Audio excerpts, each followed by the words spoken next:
My friend my family, કેમ છો બધા? રેખા જામરણિયાના જય શ્રી કૃષ્ણ. અને ફ્રેન્ડ, ઘણા ટાઈમે લાંબો બ્લોગ બનાવું છું, કારણ કે હમણાં તમને બધાને નજીકના હશે ખબર જ હશે કે શું કામ નથી બનાવતી. થોડી તબિયત પણ બરાબર નથી, અને અમારા લીઝા છે, એમના દાદીજી સાસુ છે, એ બિચારા ધામમાં વયા ગયા, તો હમણાં બ્લોગ ન બનાવતી. શોર્ટ વિડીયો 2-3 કરેલા હતા, એ મેં વચ્ચે મૂકી દીધા હતા. તો હવે આપણે કન્ટિન્યુ રહેશું આવી રીતે. તો બસ એવું થોડુંક થઈ ગયું હતું એટલે નથી બનાવતી. તો ચાલો આજે બ્લોગ સ્ટાર્ટ કરું છું. તો છેક સુધીનો મારો બ્લોગ જોજો, બરોબર? અને નવા હોય તો સબસ્ક્રાઈબ કરી લેજો. ચાલો ફ્રેન્ડ, તો આપણે આજે વાલનું શાક બનાવવાનું છે. તો મેં ઓલરેડી રાત્રે પાણીમાં પલાળી દીધા હતા અને 3 સીટી મારી અને બાફી લીધા છે. અને પછી અહીંયા આપણે વઘાર કરશું. તો થોડીક રાઈ છે, જીરું છે, હિંગ મૂકી, લસણની કટકી મૂકી ને ટમેટાં નાખી દીધા છે. અહીંયા તમારે ડુંગળી નાખવી હોય તો નાખી શકો છો. તો બહુ મસ્ત થાય છે.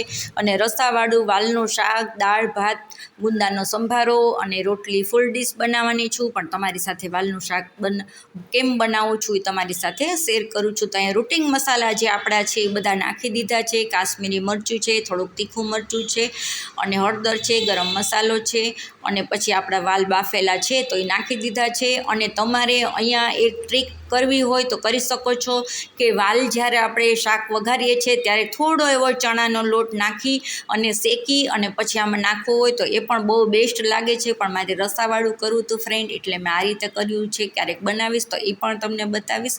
અને આપણે એક વાલ છે એ જોઈ લઈએ કે કેટલો બફાઈ ગયો છે. તો તમારે અહીંયા પ્રેશરથી થોડાક વાલને ભાંગી અને સરસ ઘાટું કરવું હોય તો તમે એ પણ કરી શકો છો.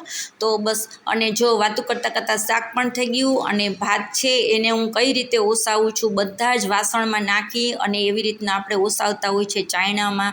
તો એ રીત હવે બહુ જૂની થઈ ગઈ છે. તો આવી જ રીતના ઓસાવી લેવાના, પછી જે વાસણમાં બનાવો એમાં ને એમાં સરસથી સુકાઈ જાય છે.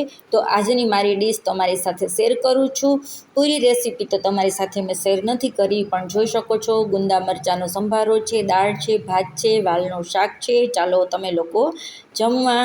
અને જગદીશના દીપ બને આવી ગયા છે. હું ગરમા ગરમ રોટલી ઉતારું છું અને એ બે જમે છે.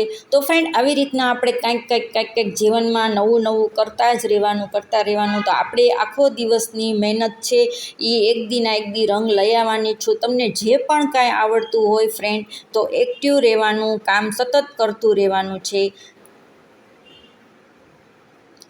તો હવે આપણે સાંજે 5 વાગે સીધા મળ્યા છે. પછીનું મારે કાંઈ શૂટ થયું નહોતું. તો આ લોકોને દીપને અને ડેડીને બહાર જવાનું હતું. તો જગદીશ હમણાં ગરમીના હિસાબે ચા નથી પીતા, તો એના માટે કોફી બનાવી, મારી અને દીપને ચા બનાવું છું. તો એને લોકોને ચા સાથે કાંઈક થોડોક એવો લાઇટ નાસ્તો પણ જોઈએ છે. તો બસ એની તૈયારી કરું છું. અને હું તમને આગલા વિડીયોમાં પણ કહેતી હતી, તો ફ્રેન્ડ, હું આવી જ રીતના કાંઈક મહેનત કરતી જ રહું છું કે આજ નહીં તો કાલની તો પરમ દિવસ. ક્યારેય જીવનમાં હાર માનવાની નથી. આપણે એક દિવસ જરૂર સક્સેસ થાશું. એવો જ ધ્યેય રાખવાનો. અને કોઈ પણ કામ કરો તો મનથી કરો, દિલથી કરો અને ખુશ રહીને કરો. તો એક દિવસ જરૂર આપણને સફળતા મળશે જ. તો એવી આશાએ બસ હું તમને બધાને પણ એકદમ પોઝિટિવ રાખવાનો પ્રયત્ન કરું છું. ને તમે પણ મને પોઝિટિવ રાખવાની મહેનત કરજો ફ્રેન્ડ. મને ખૂબ સરસ સપોર્ટ કરો. મારા ફ્રેન્ડ ફેમિલી છો તમે લોકો, તો મારી નાની વાત પણ તમારી સાથે શેર કરું છું. અને ચાલો ચા, કોફી અને નાસ્તો કરવા અમારી સાથે. તો બસ બપોરની આજનો નાસ્તો હતો એ પણ તમારી સાથે શેર કર્યો. અને હવે આપણે નવા વિડીયો ખૂબ સરસ લઈને આવવાના છે. તો બસ તમે મને એટલો સપોર્ટ કરો કે તમારા ફ્રેન્ડ ફેમિલીમાં મારા વિડીયા મોકલો, નવા આવ્યા હોય તો સબસ્ક્રાઈબ કરો, અને હંમેશા ખુશ રહ્યો. બીજા સાથે પણ ખુશી તમારી વ્યક્ત કરો. દુઃખની વાત કોઈને કોઈ દિવસ કરવાની નથી, આપણી પાસે જ રાખવાની છે હંમેશા માણસને. આપણે ચાલો ફ્રેન્ડ, તો આજનો વિડીયો આપણે પૂરું કરવાના છે. તો કીધું જતાં મારા ફ્રેન્ડને, મારા ફેમિલીને બધાને આપણા સારા શું વિચાર છે, એ આજનો વિચાર શું છે એ સારો સંભળાવી દઈએ. અને આ ફ્રેન્ડ, જો તમને મારા વિડીયો, મારા બ્લોગ્સ, મારા શોર્ટ વિડીયો બધા જ ગમે તો ફૂલ ફેમિલીમાં શેર કરજો. નવા આવ્યા હોય તો જ સબસ્ક્રાઈબ કરજો, જૂના હોય તો ન કરતા. ઘણાને ખબર નથી પડતી, તો બિચારા બે વાર સબસ્ક્રાઈબ કરે તો ક્યારેક હોય એ હાઈલો જાય, બરોબર છે ને? એટલે ધ્યાન રાખીને સબસ્ક્રાઇબ કરજો. તમે કરી લીધું હોય તો ખાલી બેલ લાઇકનને ટિક કરી દેજો, જેથી કરીને મારો વિડીયો જ્યારે અપલોડ કરું ત્યારે તરત તમને મળી જશે. તો ચાલો આપણે આજે સરસનો બહુ સરસ વિચાર છે ફ્રેન્ડ. જો સમજાઈ જાય તમને તો બહુ સારું, ના સમજાય તો મને કમેન્ટમાં કહેજો, તો બીજી વાર હું થોડોક વધારે પ્રયત્ન કરીશ ડબલ વાર બોલવાનો, સમજાવવાનો. ઓકે, તો આજનો સુવિચાર છે, શબ્દો પણ એક જાતનું ભોજન છે. આપણે જે બોલીએ છીએ ને શબ્દ, એ શબ્દ પણ એક જાતનું ભોજન છે. ક્યારેક એવા શબ્દો પીરસવા તે આપણને આવડી જાય ને તો દુનિયામાં ક્યારેય કોઈ માણસ દુઃખી થતું જ નથી. જે કાંઈ થાય છે એ શબ્દોથી જ થાય છે.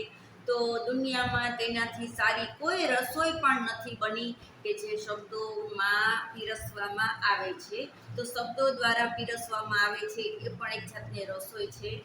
બરોબર ફ્રેન્ડ? તો આજનો મારો વિચાર ગમ્યો હોય તો ચોક્કસથી કહેજો. આપણે નવા નવા સુવિચાર ખૂબ સરસ ભેગા કર્યા છે અને બરોબર સરસ તમને બધાને સંભળાવશું.